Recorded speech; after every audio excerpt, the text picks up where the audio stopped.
Masih paham keluarga Dwi Sasetyaning Tias Mbak-mbak LPDP yang viral dianggap menghina status WNI, yang ogah anaknya jadi WNI. Di sisi lain, di saat dia membangga-banggakan paspor luar negeri anaknya karena mendapatkan paspor British, justru ada orang luar negeri dan bule yang bangga menjadi WNI dan justru sangat senang karena ternyata Indonesia adalah surga bagi para bule yang penat dengan kehidupan di negara mereka. Seperti apa? Mari kita ulas. Seorang bule menceritakan kebimbangannya setelah lama tinggal di Indonesia. Dia memilih paspor Australia atau Indonesia. Namun hatinya tidak bisa bohong. Indonesia adalah rumah baginya dan dia memilih menjadi WNI. Saya pernah harus memilih paspor Indonesia atau paspor Australia.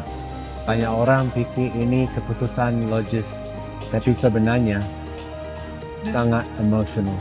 Jujur, saya takut. Tapi hati saya sudah tahu jawabannya. Indonesia sudah terasa seperti rumah. Kalau kamu di posisi saya, kamu berani? Alasannya mungkin terdengar sepele saja bagi kita. Tapi tidak bagi Mas Bule ini. Dia mengatakan, aku jatuh cinta pada keramahan orang Indonesia dan hidup yang tenang di sini. Banyak yang tanya, kenapa saya mau jadi WNI? Sejak saya upload video paspor di bandara waktu ke Singapura, banyak banget yang tanya di TikTok. Jadi hari ini saya mau cerita sedikit. Alasan paling besar karena orang Indonesia ramah, baik, dan bikin saya merasa di rumah. Dan waktu kembali dari Singapura, petugas imigrasi lihat paspor saya. Lihat saya, senyum dan bilang, welcome home. Mungkin hal kecil ya, tapi buat saya sangat berarti. Hidup terasa simple. Kalau kalian, apa arti jadi WNI? Seorang warga dari Eropa dan juga pengusaha makanan ini sangat siap untuk menjadi WNI dan dia bilang semoga permohonannya dikabulkan. This is Mario. He's giving up Europe to become Indonesian. Saya sudah siap jadi orang Indonesia. After almost 10 years living here, I've decided, me and my wife and our kid, that it's time for me to join the Indonesian community because I love it here. Mario also has a restaurant chain called The Balkan, and it's growing very popular with locals. I tried some of the food and I can see why. How do you say tasty in Romanian? Gustos. Gustos. So- Oh my god, enak is gustos. That's incredible. And then if you want the sambal thing which you like, I do. just a little bit, and then bite it. Hot, spicy. Wow. My friend, Yeah. he was becoming Indonesian as well, but he failed Yeah. because he didn't know how to sing the Pancasila. Yeah. So what I'm gonna do, I'm gonna make sure that I will learn it and gonna sing it not once but 2 times in the front of the President of Indonesia. Saya Midori, berasal dari Jepang. Sudah menjadi WNI pada tahun 2023. Wanita asal Jepang ini justru memilih menjadi WNI setelah tinggal lama di Indonesia dan menikah dengan orang Indonesia. Dia senang sekali menjadi WNI. Dia adalah seorang yang dulunya aktif sebagai pekerja sosial Badan Dunia atau NGO dari Jepang. Sudah berkeliling dunia dan akhirnya Indonesia membuatnya merubah status kewarganegaraan menjadi WNI. Saya Midori, berasal dari Jepang. Sudah menjadi WNI pada tahun 2023. Saya dapat pertanyaan, kenapa bisa pindah ke Lombok? Baik, saya jawab. Di Jepang, saya pernah bekerja sebagai ahli gizi olahraga dan saya mengikuti kegiatan sukarelawan untuk melindungi hak-hak anak di weekend. Lama-lama, saya ingin melihat situasi anak-anak luar negeri. Saya menabung, desain, dan mengikuti volunteer program di panti asuhan di beberapa negara Asia dan Afrika. Setelah itu, saya mendaftar untuk program JOCP. JOCP adalah program relawan JICA. Saya ingin dikirim ke Nepal karena pernah ke sana. Tetapi JICA menyerani saya ke Lombok. Saat itu, saya belum pernah mendengar tentang Lombok. Jadi, saya mencarinya di Google. Saya membaca bahwa Lombok terletak di sebelah Bali, kaya akan Arab, mayoritas penduduk beragama Islam. Oh, menarik! Saya menerima sarannya dan datang ke Lombok. Saya berkegiatan sebagai ahli gizi di Dinkes dan Puskesmas di Lombok Barat selama 2 tahun.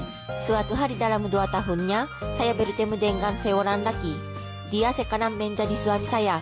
Cerita ini untuk lain waktu ya. Begini dah cerita saya yang pindah ke Lombok, Indonesia. Pengamat bola Coach Justin juga mengomentari hal ini. Sebagai seorang yang puluhan tahun tinggal di Eropa, dia justru bangga dan memilih paspor Indonesia. Banyak orang Indonesia membanggakan Eropa karena gaji besar dan kehidupan. Tapi potongan pajak di sana dari penghasilan bisa sampai 30-50%. Belum lagi biaya hidup. Jadi tidak ada ubahnya dengan Indonesia. Mungkin yang membedakan adalah pemerintahnya pejabatnya minim korup dan pro rakyat. Gue yakin lo tahu walaupun lo belum pernah tinggal di Eropa. Di Eropa gaji average itu berapa sih? Eropa, nggak tahu gue sekarang berapa. Oke, average let's say 2000 bersih. Karena 2000 euro. pajaknya tinggi. Pajaknya gede banget, bisa 30%, 40% lebih, itu. lebih. Iya. Gue aja bayar 50% waktu Iya. itu. 2000 euro atau 2500 euro per month. Per month, oke. Itu mereka bisa hidup sebulan loh. Dengan sewa rumah, dengan keluarga. 2.500 euro itu berapa? 50 juta. 50 juta, 50 juta. Yang punya 50 juta di Indonesia, di Jakarta ini kan banyak banget. Iya benar. Iya kan? Bukan banyak lagi, banyak banget. Iya kan? Apalagi 100-200 sebulan. Itu bukan hal yang susah tinggal di Jakarta. Jadi untuk gue tinggal di luar, gue tahu nih, gue udah 20 tahun di sana kok. Nggak ada lu mau pengen hidup di Swiss atau apa, nggak ada. Lu jangan merasa kalau hidup di luar itu enak. Ini salah satu contoh yang orang selalu bilang, asuransi kesehatan ditanggung, betul. Jalanan bagus, betul. Public transportasi bagus, betul. Mereka itu nggak pernah cerita kepada kalian bahwa mereka bayar 50% pajak, Iya, pajaknya gede. 40% pajak. Mereka tidak pernah cerita kepada kalian bahwa mereka nggak sanggup untuk tiap hari makan di luar. Jarang banget. Orang jarang banget makan di luar jarang. Bos. Mereka nggak pernah cerita bahwa mereka kalau kerja di kantor pulang jam 5-6 buru-buru ke supermarket, pulang masak, cuci piring, cuci baju, setrika, besok kerja lagi. Nggak pernah mereka cerita itu, ya kan? Betul. Makanya orang kalau di Eropa ya, teman-teman gue apalagi gue lihat, orang kalau namanya eating out, makan di luar, itu kemewahan gitu. Itu kemewahan. Lu gaji 15 juta aja, nggak usah gede-gede atau 10 juta aja, lu tiap hari masih bisa makan di luar. Makan di luar artinya apa? Lu hemat waktu untuk masak, untuk belanja, lu bisa bersosialisasi dan lain-lain. Jadi jangan merasa. Dan yang bikin gue lucu, iya gue tinggal di Swiss atau di mana gaji gue 50 juta, 75 juta, padahal gue kerjaan kasar. Lu gaji 50 juta, lu tanya sewanya sebulan itu bayar berapa? 25 juta. Bayar internet, bayar ini apa, ujung lu bisa save nggak? Kalau lu bisa save, nggak akan banyak. Kalau orang mau bangga dengan paspor luar negeri sih, itu hak mereka. Gue bangga dengan paspor Indonesia gue. Dan gue bangga, gue happy tinggal di Indonesia.